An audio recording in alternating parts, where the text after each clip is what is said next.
Hello, my friends. It is day 276, and we're reading just one chapter today. We're reading Matthew chapter 2. But before we get into our recap, I want to thank you for taking a moment to check out this video. Hopefully, you're finding the yearly Bible reading program helpful, enjoyable, and a blessing to you.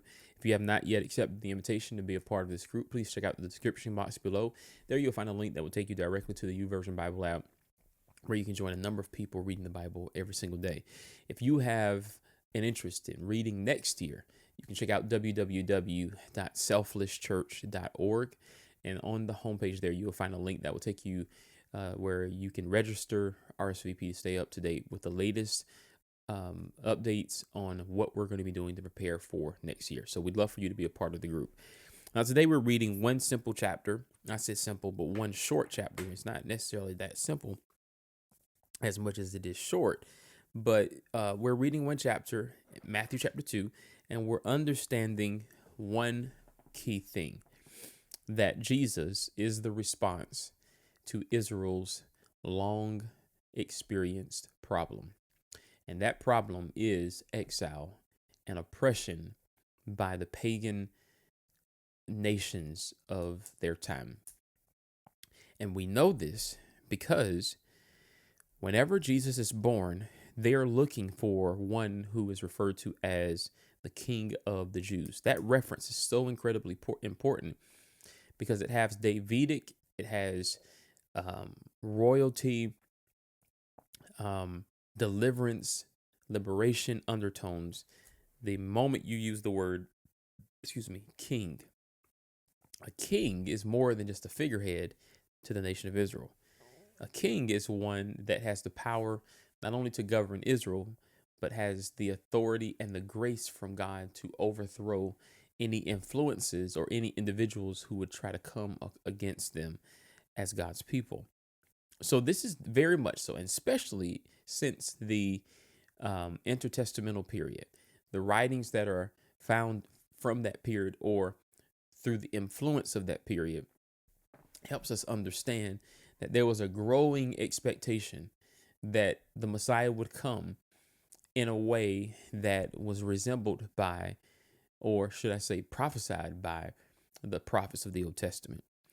And to prove that point, if you look at Matthew chapter 2, verse 6, you'll see that there is a prophecy there mentioned, and that it is referencing Micah chapter 5, verse 2, speaking of a ruler who will come and be the shepherd for the people of Israel.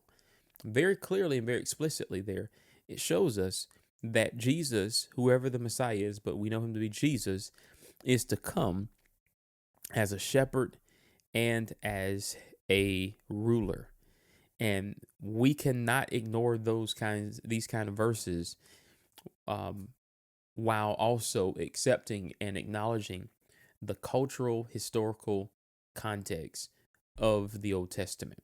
Okay, this is absolutely Israel's story, and at this particular moment, Jesus, the Messiah, is focused and belongs to the nation of Israel. I mean, he belongs to them because the ministry has not been opened up to the Gentiles yet. The reason this is important to keep in place is because we're not just simply trying to find a way for God to fix the issues within our world or even those issues that pertain to our salvation. The coming of Jesus is proof that God is just and he is faithful. That that when he makes a promise, he can keep the promise to those that he has made it to. And what was the promise? Well, the promise was that Abraham's seed would inherit the earth. And here we are, the seed is here to inherit the earth.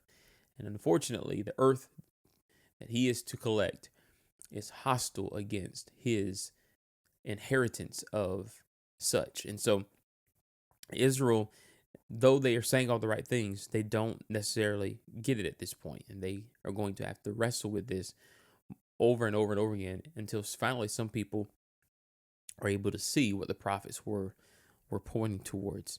But Jesus is depicted as a very clever and smart young child, and we won't hear much about his childhood because The gospel writers were more concerned with his adulthood.